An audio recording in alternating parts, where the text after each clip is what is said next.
এ দুনিয়া হচ্ছে নিছক খেল তামাশা, এটা আর কিছুই নয়। জীবনের প্রকৃত আবাসস্থল হচ্ছে আখিরাত। এই দুনিয়া একটা মোহ, এই মোহের পেছনে মানুষেরা ঘুরছে, বিবি বাল বাচ্চা এর পেছনে ঘুরছে। অথচ এই বিবি বাল বাচ্চা কিয়ামতের দিন মুসিবত হয়ে দাঁড়াবে মানুষের জন্য। একটা মোহর মধ্যে মানুষ পড়ে আছে, খেল তামাশার ভিতরে পড়ে আছে। আল্লাহ পাক বলছেন, কুল মাতাউদ দুনিয়া কালিলুন ওয়াল আখিরাতু খায়রুল লিমান ইত্তাকা। বলো, দুনিয়ার সমস্ত সম্পদ খুবই নগণ্য, আর যে ব্যক্তি পরকালকে বিশ্বাস করে, পরকালের কামনা করে, সেই খোদাভীরু লোকদের জন্য পরকাল হচ্ছে প্রকৃত আবাসস্থল। সেই জায়গাটাই হলো আসল জায়গা। ওই জায়গার জন্য কিছু তৈরি করতে হবে। কোরআনে কারিমে রব্বুল আলামিন বলছেন, আরাদিতুম বিল হায়াতিদ দুনিয়া মিনাল আখিরাহ ফামা মাতাউদ দুনিয়া ফিল আখিরাতি ইল্লা কলিল। তোমরা কি পরকালের জীবনের বিনিময় এই দুনিয়ার জীবনটাই বেশি পরিতুষ্ট হয়েছো? অথচ দুনিয়ার জীবনের সুখ সম্পদ তো পরকালের তুলনায় খুবই নগণ্য। পরকালের সুখ অনেক বেশি, পরকালের দুঃখটাও অনেক বেশি, সুখটাও অনেক বেশি। পরকালটা স্থায়ী, সুতরাং দুনিয়ার মোহে না পড়ে পরকালের জন্য জীবনটাকে পরকাল ভিত্তিক জীবন তৈরি করো। আল্লাহ পাক বলছেন, ফাম্মা মান তাগা ওয়া আসারাল হায়াতাদ দুনিয়া ফাইন্নাল জাহিমা হিয়াল মাওয়া। অতঃপর যে ব্যক্তি বিদ্রোহ করেছে এবং দুনিয়ার জীবনকে অগ্রাধিকার দিয়েছে, তার জায়গা হচ্ছে জাহান্নাম। জোরে বলেন নাউজুবিল্লাহ। যে ব্যক্তি আল্লাহর সঙ্গে বিদ্রোহ করেছে আর পরকালের জন্য পাথর জোগাড় করে নাই, দুনিয়াকে অগ্রাধিকার দিল, পরকালকে ভুলে গেল, তার জায়গা হলো জাহান্নাম। ওয়া আম্মা মান খাফা মাকামা রাব্বিহি ওয়া নাহান নাফসা আনিল হাওয়া ফাইন্নাল জান্নাতা হিয়াল মাওয়া। আর যে ব্যক্তি আপন প্রভুর সামনে উপস্থিত হওয়াকে ভয় করেছে এবং আপন প্রবৃত্তিকে লালসা মুক্ত করেছে, লালসার হাত থেকে রক্ষা করেছে, আল্লাহ রব্বুল আলামিন কিয়ামতের দিন তার জন্য রেখে দিয়েছেন জান্নাত। তার জন্য কোন জায়গা? জান্নাত। আমাদেরকে পরকাল ভিত্তিক জীবন যাপন যদি করি, তাহলে কবরের জবাবগুলি খুব আসান হবে। আর যদি পরকাল ভিত্তিক জীবন যাপন না হয়, কবরটা মুসিবত হয়ে যাবে। হযরত ওসমান রাদিয়াল্লাহু তাআলা আনহু কবরের কাছে গিয়ে খুব কাঁদতেন। সাহাবায়ে কেরাম প্রশ্ন করেছেন, হুজুর, রাসূল করিম সাল্লাল্লাহু আলাইহি ওয়াসাল্লাম যখন জান্নাত ও জাহান্নামের ওয়াজ করেন, তখনও তো এত বেশি আপনি কাঁদেন না, যত বেশি কাঁদেন কবরের কাছে এসে, কারণ কি? হযরত ওসমান রাদিয়াল্লাহু তাআলা আনহু বলতেন, আমার সাথীরা, আমি আমার হাবিবের কাছে, আল্লাহ রাব্বুল আলামিনের রাসূলের কাছে আমি শুনেছি, এই কবরটাই হলো প্রথম স্টেশন, এই কবরটাই হলো প্রথম ইমিগ্রেশন কাউন্টার। এই জায়গায় কেউ যদি ধরা পড়ে যায়, কারো যদি চার্জশিট হয়ে যায়, সব জায়গায় ধরা পড়ে যাবে। হাসরে মিজানে সিরাতে কোনো জায়গায় নাজাত পাবে না। আর এই কবরটা যদি কেউ মুক্তি পেয়ে যায়, মিজান সিরাত হাসর সব জায়গা থেকে আল্লাহ তারে ভালোভাবে পার করে দিবেন। এটা হলো আসল জায়গা, মারাত্মক জায়গা, খুব মারাত্মক জায়গা। আমি এটাকে ইমিগ্রেশন কাউন্টার বলেছি আমার ভাষায়। ইমিগ্রেশন কাউন্টার যারা বিদেশ ভ্রমণ করেছেন তারা জানেন। লন্ডন যাবেন, আমেরিকা যাবেন, সৌদি আরব যাবেন, যে কোনো বিদেশে যাবেন, গেলেই পাসপোর্ট তারা দেখবে। পাসপোর্টে আপনার ন্যাশনালিটি কোনটা সেটাই তারা জানতে চাইবে। আপনি কোন দল করেন এটা তারা জানতে চাইবে না। আপনি কোন ভাষায় কথা বলেন তাও তাদের জানার দরকার নাই। প্রথমেই তারা আপনার ন্যাশনালিটি দেখবে, আপনার আইডেন্টিটি কি তারা জানতে চাইবে।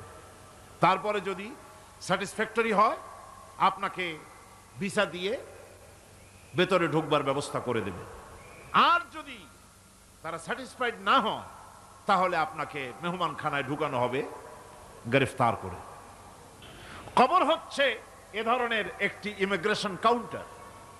কবরের ভিতরে মানুষ যখনই রাখা হবে সঙ্গে সঙ্গে দুজন ফেরেশতা আসবে। কবরের কাছে যারা এসেছিল দাফন হয়ে যাওয়ার পর এই লোকগুলি 40 কদম যেতে যতক্ষণ লাগে এর মধ্যেই দুজন ফেরেশতা এসে যাবে, এসে জিজ্ঞেস করবে মান রব্বুকা, তুমি কোন দল করতে? ওটা তাদের জানার দরকার নেই। চাকরি কিসে করতেন ওটা জানার দরকার নেই। ব্যবসা করতেন না চাকরি করতেন প্রয়োজন নেই। প্রথমেই জিজ্ঞাসা করা হবে ন্যাশনালিটি, প্রথমেই জিজ্ঞাসা করা হবে তার ন্যাশনালিটি সম্পর্কে, তার আইডেন্টিটিটা কি, এবং সেটাকে সত্যায়িত করার জন্য বোঝার জন্য 3টি প্রশ্ন। প্রথম প্রশ্ন মান রব্বুকা ওয়া মা দীনুকা ওয়া মান নাবিয়ুকা, তোমার রব কে, তোমার দিন কি, তোমার নবী কে। যদি এই ব্যক্তি বেঈমান হয়, মুনাফিক হয়, সে বলবে হায় হাতা লা আদরি, হায় হাতা লা আদরি, জানি না আমার রবকে, আমি জানি না। তোমার দিন কি, দিন কারে কয় বুঝি না। এরপরে আল্লাহর নবী জনাবে মুহাম্মদ রাসূলুল্লাহ সাল্লাল্লাহু আলাইহি ওয়াসাল্লামকে দেখানো হবে, বলা হবে মা কুনতা তাকুলু ফি হাদার রাজুল, এই ব্যক্তি সম্পর্কে তোমার ধারণা কি নিকে, বলবে আমি চিনি না। নাউযুবিল্লাহ। বাস, এরপরে তার যা হবার তাই শুরু হয়ে যাবে। আর যদি বান্দাটা মুমিন হয়, প্রশ্ন করা হবে মান রব্বুকা, জবাব দেবে রব্বি আল্লাহ, আমার রব আল্লাহ রাব্বুল আলামিন। ওয়া মা দীনুকা, দীনুনা ইসলাম, আমার দিন হচ্ছে ইসলাম। এরপরে আল্লাহর নবীকে দেখানো হবে। কয়েক রকমের বর্ণনা আছে, কোন বর্ণনায় আছে হুজুরের আকারে দেখানো হবে অথবা রাসূলকে সরাসরি দেখানো হবে। বলা হবে মা কুনতা তাকুলু ফি হাদার রাজুল, এই লোকটি সম্পর্কে ধারণা কি। মুমিন ব্যক্তি বলবে হাদা নবিয়ুনা মুহাম্মাদুর রাসূলুল্লাহ সাল্লাল্লাহু আলাইহি ওয়াসাল্লাম, ইনি আমার তো সেই নবী মুহাম্মাদুর রাসূলুল্লাহ সাল্লাল্লাহু আলাইহি ওয়াসাল্লাম। আমরা যেন এই রকমের জবাব দিতে পারি, আল্লাহ কবুল করো। সকলে জোরে কোন আমিন।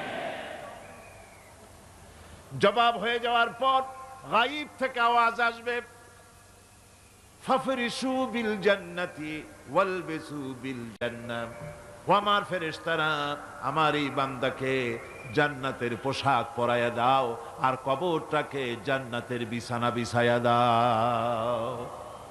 জান্নাতের পোশাক পরায় দাও, জান্নাতের বিছানা বিছাইয়া দাও। ইলা মাদ্দা বাসারিহি, তার চোখের দৃষ্টি যতদূর যায় কবরটা ততটা প্রশস্ত করে দাও। এরপর বেহেশতের পোশাক পরাইয়া বেহেশতের বিছানা বিছায়া ফেরেশতা বলবে নম কা নাউমুল উরুস, ঘুমিয়ে যাও।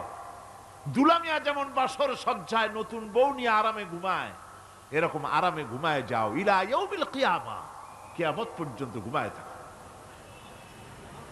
আরামে ঘুমিয়ে থাকবে। এরপরে সিংগায় ফুৎকার হবে, সিংগার ফুৎকারের আওয়াজে তার ঘুম ভেঙে যাবে। বলবে ইয়া ওয়াইলানা মান বাআসানা মিন মারকাদিনা, হায় আফসোস, আমার এত আরামের ঘুম থেকে কে আমাকে জাগ্রত করলো, আমার ঘুমটারে নষ্ট করলো কে। আওয়াজ আসবে হাদা মা ওয়াদার রহমান ওয়া সাদাকাল মুরসালুন, এটা হচ্ছে রহমানের সেই ওয়াদা, আর মুরসালিনরা নবীরা সত্য কথাই বলেছিলেন, সেই কিয়ামত অনুষ্ঠিত হচ্ছে। আমার বন্ধুগণ, সেজন্য এই দুনিয়ার মোহে পড়ে থাকলে পরে দুনিয়ায় যারা অগ্রাধিকার দিবে দুনিয়াকে পরকালের তুলনায়, জবাব দিতে পারবে না কবরের ভিতরে গিয়া। আর যারা পরকালকে অগ্রাধিকার দিবে, দুনিয়ার চাইতে পরকালকে বেশি অগ্রাধিকার দেবে, আর আল্লাহর ভয় কলিজার ভিতরে রাখবে, কবরের জবাব সঠিকভাবে দিতে পারবে, কিয়ামতের দিন আল্লাহ রাব্বুল আলামিন তাদের জন্য জান্নাত দান করবেন। জোরে বলেন আমিন। দুনিয়াটা হচ্ছে দুনিয়া যেখানে আমরা আসি। আমি আগেই বলেছি দুনিয়া হচ্ছে আদনা শব্দ থেকে এর উৎপত্তি হয়েছে। তুচ্ছ, নিকৃষ্ট, এটার দাম নাই, এটার মূল্য নাই। হযরত ইবনে কাইয়িম রাহিমাহুল্লাহ নওয়ারাল্লাহু মারকাদাহু ওয়া জাআলাল জান্নাতা মাথওয়াহু, হযরত ইবনে কাইয়িম তিনি বলছেন, সুন্দর করে বলছেন দুনিয়া সম্পর্কে, মা মাদা ফিদ দুনিয়া আহলামুন ওয়া মা বাকিয়া মিনহা আমানি ওয়াল ওয়াক্তু বাইনাহুমা দায়ুন। মা মাদা ফিদ দুনিয়া আহলামুন, জীবনের যে অংশ ফেলে এসেছি সেটা আজ একটা স্বপ্ন। ওয়া মা বাকিয়া মিনহা আমানি, আর জীবনের যে অংশ সামনে বাকি আছে সেটা এখন একটা আকাঙ্ক্ষা। ওয়াল ওয়াক্তু বাইনাহুমা দায়ুন, আর এর মাঝখান থেকে সময় সব চলে যাচ্ছে। কত বড় কথা চিন্তা করেছেন? জীবনের যে অংশ ফেলে এসেছি তা আজকে স্বপ্ন, তা আজ কি বলেন? স্বপ্ন। আর সামনে যা আছে সেটা আকাঙ্ক্ষা, আর মাঝখান থেকে সময় সব চলে যাচ্ছে। এরপরে তিনি বলছেন, وَمَنْ يَسْعَ بِالدُّنْيَا يَكُنْ مِثْلَ قَابِضٍ عَلَى الْمَاءِ خَانَتْهُ فُرُوجُ الْأَصَابِعِ। দুনিয়াদারের অবস্থা হচ্ছে এই, কেউ যদি দুই হাতে পানি খামসায় ধরে, দুই হাতে কি ধরছে বলেন? দুই হাতে পানি খামসায় ধরেছে, খুব মজবুত করে ধরেছে, 2 মুঠ পানি। বলেন থাকবে কতটুকু? কতটুকু থাকবে? 1 ফোঁটাও থাকবে না, কারণ তার আঙ্গুলের ফাঁক তার সাথে খেয়ানত করবে, আঙ্গুলের ফাঁক দিয়া পানিগুলি সব বেরিয়ে চলে যাবে। সুতরাং দুনিয়া যারা চায় তারা ঠিক পানি খামসায় ধরলে পানি যেমন হাতের ভেতর থেকে খেয়ানত করে চলে যায়, যারা দুনিয়া চায় দুনিয়াও তাদেরকে ভাবে ফাঁকি দিয়ে চলে যায়। তবুও দুনিয়ার মায়া মানুষের এত বেশি। আল্লাহর নবী বলেন, লাউ কানা লি ইবনি আদম ওয়াদিন মিন যাহাবিন লাহাব্বা ইয়াকুনা লাহু সানিন। এই পৃথিবীতে যদি কাউকে একটা মাঠ ভরে যদি সোনা দেওয়া যায়, লোকটা বলবে রব্বুল আলামিন, আমি যদি আরেকটা মাঠ এরকম সোনা ভরা পেতাম। দ্বিতীয় আরেকটা মাঠ দেওয়া হলে আবার বলবে যদি তৃতীয় আরেকটা মাঠ সোনা ভরে যদি পেতাম। নবীজি বলেন, ওয়ালা ইয়ামলাউ জাওফু ইবনু আদামা ইল্লা তুরাব। মানুষের পেট 3.5 হাত মাটি ছাড়া, কবরের মাটি ছাড়া মানুষের পেট ভরবে না। আরো চাই, আরো চাই, চাওয়ার কোনো শেষ নাই। মানুষ এভাবে করে দুনিয়ার মহব্বতে এমনি পাগল হয়ে যায়, শুধু দুনিয়ার মহব্বত, পরকালকে বেমালুম ভুলে যায়।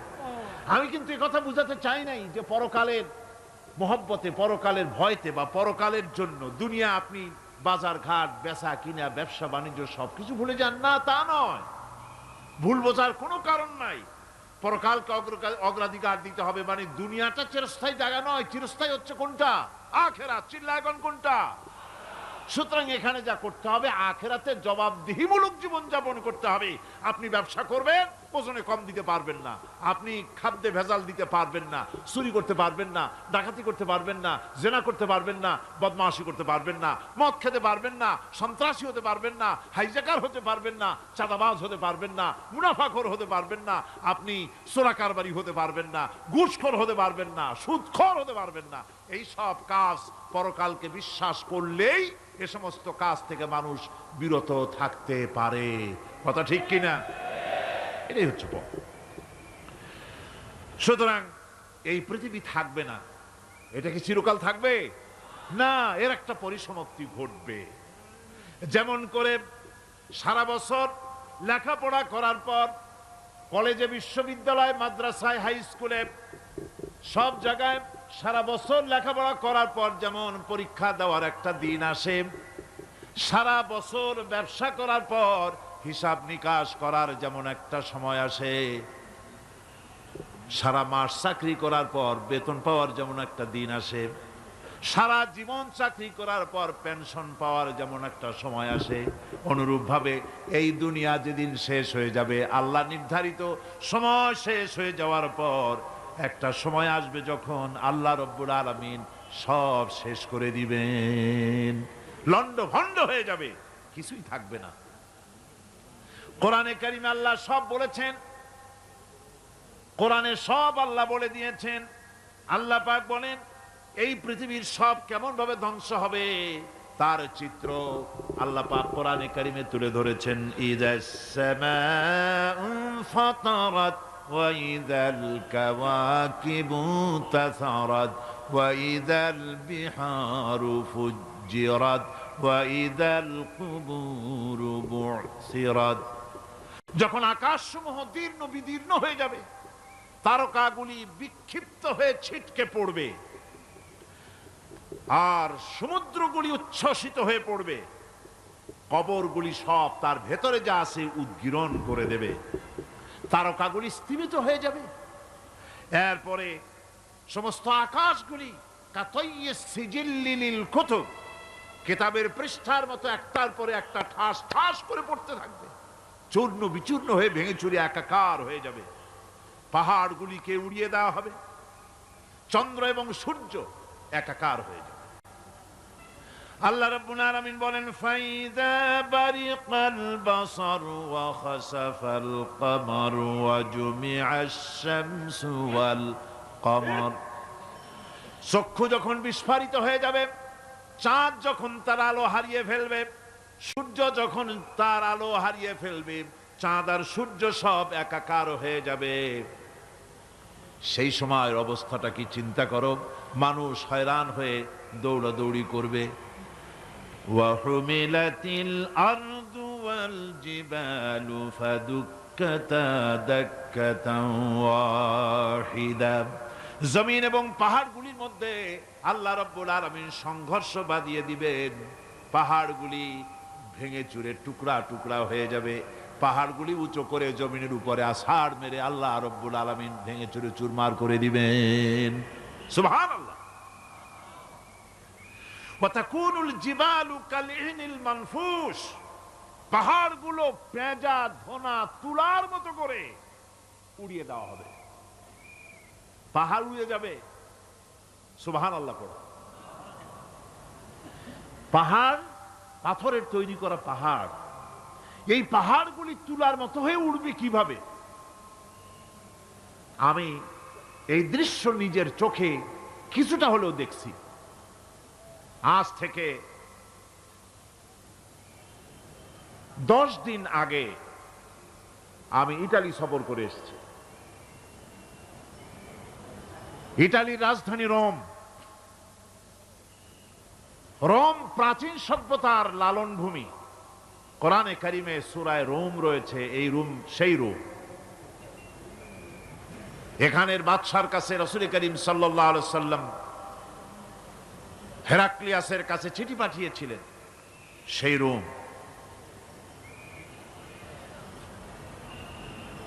12 থেকে 15,000-এর মতো বাংলাদেশি মুসলমান সেখানে আছে। জুমার দিন, যেদিন আমি গেলাম তার পরের দিনই জুমা ছিল। জুমার নামাজ পড়লাম ভ্যাটিকানের কাছেই বিশাল মসজিদ, ইউরোপের ভিতরে সবচাইতে বড় মসজিদ এটা। রোম ইসলামের দুশমনদের রাজধানী। সেইখানে যখন আজান হচ্ছে আশহাদু আন্না মুহাম্মাদার রাসূলুল্লাহ, আমার অনুভূতির কথা আপনাদেরকে বোঝাতে পারবো না, কি অনুভূতির সৃষ্টি হয়েছে আমার ভেতরে। ভ্যাটিকানের পোপ এক পাশে, কিছু দূরেই ভ্যাটিকান, ওটা হচ্ছে গোটা পৃথিবীর সমস্ত খ্রিস্টানদের কাবা, ভ্যাটিকান। তার পাশেই বিশাল মসজিদ, সেখানে নামাজ পড়লাম। চিন্তার ভেতরে আসলো আল্লাহ রাব্বুল আলামিন তার হাবিবের নাম, তার তাওহীদ, তার রিসালাতকে কিভাবে বিশ্বময় ছড়িয়ে দিলেন। আবু জাহেল চাইছিল মুহাম্মদ সাল্লাল্লাহু আলাইহি ওয়াসাল্লামকে স্তব্ধ করে দেবে মক্কার জীবনেই, কত বদনাম, সাহের, কাহেন, কাজ্জাব, শায়ের, নাউযুবিল্লাহি মিন যালিক, কত গালাগালি করলো। আর আল্লাহ শুনালেন, হাবিব চিন্তার কোনো কারণ নাই, ওয়া রাফা'না লাকা যিকরাক, আমি আপনার প্রশংসা বিশ্বময় ছড়িয়ে দেব। সুবহানাল্লাহি ওয়া বিহামদিহি। রোম প্রোগ্রাম শেষ করে আমাকে তারা নিয়ে গেল, যেটা আমি বলছি সফর কাহিনী শোনাবার সময় এটা না, যেহেতু এর সঙ্গে প্রাসঙ্গিক সেজন্য বলছি। পাহাড় কেমনে তুলার মতো হয়ে উঠবে তার নজির দেখেছি। রোম শহর থেকে 300 মাইল দূরে, 300 কিলোমিটার দূরে নেপোলিয়ান বোনাপার্ট তার বাড়ি, এবং ওটা তার নামই একটা প্রভিন্স। ভূমধ্য সাগরের পারে ভিসুবিয়াস, পৃথিবীর সবচাইতে বড় আগ্নেয়গিরি, সেটা দেখাতে নিয়ে যাওয়া হলো আমাকে। যে পাহাড়টা পৃথিবীর মাটি থেকে তার চূড়া হচ্ছে 3 মাইল উঁচু, এর 2 মাইল গাড়িতে করে ঘুরে ঘুরে যাওয়া যায়, এরপর আর গাড়িতে যাওয়া যায় না, বাকিটুকুন যেতে হবে হেঁটে হেঁটে। পাহাড়ের উপরে অক্সিজেন কম, বেশ কষ্ট হচ্ছিল উঠতে। জীবনে প্রথম পাহাড়ে চড়েছি জাবালে নূর, রাসূল করিম সাল্লাল্লাহু আলাইহি সাল্লামের উপরে যেখানে ওহী হয়েছিল সর্বপ্রথম। পাহাড় চড়ার একটা অভিজ্ঞতা ওখান থেকে আমার কিছুটা হয়েছিল। খুব কষ্ট হলো বাকি 1 মাইল উঠতে। যখন ভিসুবিয়াসের একদম শীর্ষে চলে গেছি, সেখানে গিয়ে আমার সাথে 15-20 জন লোক ছিল। আমি নিজেই আল্লাহু আকবার বলে আমার গলা থেকে আওয়াজ বেরিয়ে গেল। আমি দেখতে পেলাম ভিসুবিয়াসের শীর্ষে বিশাল গর্ত। আমার মনে হয় গর্তটা এই মাঠের 1/4 হবে, এই মাঠের 1/4 হবে গর্তটা। সেই গর্তটার গভীরতা হচ্ছে 1.5 কিলোমিটার। এইখান থেকে পাথরগুলি উত্থিত হয়েছে, আগ্নেয়গিরি পাথর আগুনে গলে লাভা হয়ে এগুলি পাহাড় বেয়ে উপচে পড়েছে, চতুর্দিকে 12 মাইল ছড়িয়ে গিয়েছে। আমার মনে পড়লো ওয়াকুদুহান নাসু ওয়াল হিজারা, জাহান্নামের আগুনের ইন্ধন হবে মানুষ আর পাথর। আমি সেখানে সেজদায় পড়ে গিয়া কানলাম আর বললাম, আল্লাহ জাহান্নামের আগুন হারাম করে দিও আমাদের জন্য। পাথর কিভাবে গললো, গলে পাথরগুলি গলে পুড়ে চতুর্দিকে পড়েছে আর ছিটকেছে, চতুর্দিকে ছিটকে পড়েছে। সেই পাথরগুলি ছিটকে ছিটকে যেগুলি পুড়ে পড়েছে সেগুলিকে দূরে সাদা রঙের বলে মনে হয়, কোনোটা সাদা কোনোটা কালো, মনে হয় যেন তুলার মতো হয়ে পড়ে আছে চতুর্দিকে। 1944 সনে তৃতীয়বারের মতো ভিসুবিয়াস অগ্নিগিরি যে অগ্নি উৎপাত করে, তাতে আশেপাশের 12 মাইল এলাকা এফেক্টেড হয়ে যায়। পাথরগুলি গলে এভাবে বিধ্বস্ত করে দিয়েছে। এখান থেকে এখানে জোহরের নামাজ, আসরের নামাজ আমরা পড়লাম, আল্লাহর কাছে খুব দোয়া করলাম। এখনো ধোঁয়া উঠতেছে, এখনো পাহাড়ের ফাটল দিয়ে ধোঁয়া উঠছে। একজন হাত দিয়ে আমাকে বলল যে খুব গরম লাগে ধোঁয়াগুলি। ওখানকার লোকেরা বলল যে ভেতরে এখনো আগুন আছে, তবে সুপ্ত, যে কোনো মুহূর্তে আবার তা জাগ্রত হতে পারে। আমরা সেখান থেকে নেমে এলাম। একটু কিছু দূর গিয়েই সেখানে হলো পম্পেই শহর। এই পম্পেই শহরটা হচ্ছে ঈসা আলাইহিস সালামের জন্মের 2000 বছর আগে এই শহর তৈরি হয়। ঈসা আলাইহিস সালামের জন্মের 179 বছর পর ভূমিকম্প হয়। সেই ভূমিকম্পে গোটা পম্পেই শহরটা পৃথিবীর মানুষের চোখের আড়াল হয়ে যায়, ধ্বংস হয়ে যায়, মাটির তলায় গরক হয়ে যায়। আজ থেকে 200 বছর আগে মাটি খনন করতে গিয়ে এই শহর আবিষ্কৃত হয়। পুরা শহরটা খুঁড়ে তারা বের করেছে। 180 হেক্টর জমিনের উপরে এই বিশাল শহর। ঘুরে ঘুরে দেখলাম, গাড়ি চলে না সেখানে, পায়ে হেঁটে দেখতে হলো। প্রশস্ত রাস্তা। আজ থেকে 4000 বছর আগের মানুষেরা রাস্তা বানাতে জানতো পাথর দিয়ে, এবং রাস্তার দুধারে তাদের ছিল ফুটপাত, পানির ব্যবস্থা, নগরায়নের সব রকমের সুযোগ সুবিধা। তারপরে সেখানে বিচারালয়, এরপরে দোকানপাট, বাজারঘাট, সবকিছুর ব্যবস্থা রয়েছে। বিশাল বিশাল পাথরগুলি দিয়ে পিলার তৈরি করা। ভাবলাম এই পিলারগুলি, এই পাথরগুলি তারা কিভাবে ক্রেন ছাড়া এত উপরে উঠালো কি করে, আমার মাথায় আসলো না। পাথর কেটে কেটে সুন্দর সুন্দর অঙ্কন শিল্প তারা করেছে। এরপরে ঘুরতে ঘুরতে বাদশার রাজার বাড়িতে গিয়ে ঢুকলাম। সেখানে গিয়ে দেখলাম উলঙ্গ এত মূর্তি পাথরের তৈরি করা। পাথর কেটে কেটে দেওয়ালে যৌন যৌন মিলনের এমন কোন অশ্লীল ছবি নাই যা তারা সেখানে তৈরি করে নাই। উলঙ্গ মূর্তি আর উলঙ্গ যৌন মিলনের অসংখ্য ছবি দিয়ে এই এলাকা ভরা। তখন আমি বুঝলাম আল্লাহর গজব হওয়ার কারণটা কি, এই শহরটা মাটির নিচে গরক হয়ে যাওয়ার কারণটা কি। আল্লাহ পাক জেনা ব্যভিচার যে দেশে বেশি হয় আল্লাহ পাক বরদাস্ত করেন না। দুশ্চরিত্র যে দেশের মানুষ দুশ্চরিত্র হয়ে যায়, জেনা ব্যভিচার বেশি হতে থাকে, আল্লাহ গরক করে দেন, গজব দেন। এই গজব এক এক সময় এক এক রকমের হয়ে আসে। কখনো মাটির নিচে দাবায় দেন, কখনো মহামারী, কোন দেশে কলেরা, কোন দেশে জলোচ্ছ্বাস, কোথাও ভূমিকম্প, আর সর্বশেষ এই জেনা ব্যভিচারের জন্য আল্লাহ পাকের চূড়ান্ত, এই যৌনতার অশ্লীলতার জন্য চূড়ান্ত গজব বর্তমান বিশ্বের জন্য এইডস। আল্লাহ পাক এই গজব দিয়েছে। বন্ধুগণ, আমি সেই জায়গা, আমি সেখানে যা দেখলাম যে আল্লাহ পাক পাহাড়গুলিকে কিভাবে উড়াবেন এটা অস্বীকার করার কোনো উপায় নাই। বিশ্বাস তো করতামই, তবে হযরত ইব্রাহিম আলাইহিস সালাম যেমন বলেছিলেন, রব্বি আরিনি কাইফা তুহিল মাউতা, আয় আল্লাহ তুমি মরাকে চিন্তা করবা কেমনে। আল্লাহ পাক বলেন আওয়ালাম তুমিন, তুমি বিশ্বাস করো না? ইব্রাহিম আলাইহিস সালাম বললেন বালা, অবশ্যই বিশ্বাস করি, ওয়ালাকিন লিয়াতমাইন্না কলবি, যদি চোখে দেখতাম তাহলে আমার অন্তরাত্মা খুব ঠান্ডা হতো।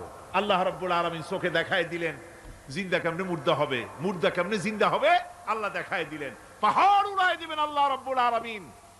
একথা কলিজার মধ্যে এটার উপর ঈমান বিশ্বাস, কিন্তু আল্লাহ চোখে দেখাইছেন, ঈমান আরো মজবুত হয়েছে, যা ছিল আরো মজবুত হয়েছে। সুবহানাল্লাহ। আল্লাহর ভয়তে কলিজা কেঁপেছে। আমি পাহাড়ের উপরে কেঁদেছি, যার যার হয়ে কেঁদেছি। বন্ধুগণ, আল্লাহ সুবহানাহু ওয়া তাআলা এই জন্য বলেছেন কুল সিরু ফিল আরদ, আমার জমিন ঘোরো, ভালো করে দেখো, কাইফা কানা আকিবাতুল মুকাজ্জিবিন, মহা সত্যকে যারা অস্বীকার করেছে তাদের পরিণতি আমি কি করে দিয়েছি, এগুলি চোখে ভালো করে তাকায় দেখো।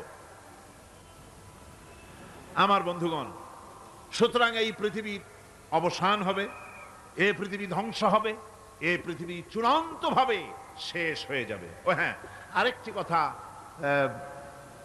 বলতে হয়, সেটা হচ্ছে যে এই রোম থেকে আরেকটু দূরে 900 মাইল দূরে হচ্ছে সিসিলি। 900 মাইল দূরে, সেখানে এই সিসিলি মুসলমানেরা শাসন করেছিল 350 বছর। সেই সিসিলিতে রয়েছে 360টা মসজিদ মুসলমানদের করা। সমস্ত মসজিদগুলি আজ তালা বন্ধ, একটা মসজিদও খোলা নাই। সেখানকার মুসলমানেরা ওয়াজ শুনতে এসেছিল রোমে। আমি তাদের জন্য পরামর্শ দিয়েছি যে গভর্নমেন্টের কাছে তোমরা দাবি জানাও যে অন্তত একটা মসজিদের দরজা আমাদের জন্য খুলে দাও। রোমের অবস্থানরত প্রবাসী বাংলাদেশি মুসলমানেরা আমাকে বলেছে, তাদের অনেকের বাড়ি চট্টগ্রামেও আছে, আমাকে বলেছে তাদের চোখে পানি আসছে বলার সময় যে চিরময়ের তাফসীর মাহফিল যখন আসে কলজেটা কাঁদতে থাকে যাওয়ার জন্য। তো যাওয়া তো সম্ভব না এত দূর থেকে, আমাদের সালাম বলে দিবেন যত লোক আসবে, আর আমাদের জন্য দোয়া করতে বলবেন যেন এই রোমের ভিতরে আমরা ইসলামের আদর্শের ভিত্তিতে আমরা যেন চলতে পারি। আপনারা দোয়া করুন তাদের জন্য। ভাইরা আমার, এই পৃথিবী একদিন পরিসমাপ্তি ঘটবে এবং আল্লাহর দরবারে আমাদেরকে উঠতে হবে এবং সেখানে আমাদের বিচার হবে। সেখানে আমাদের কি হবে? বিচার হবে।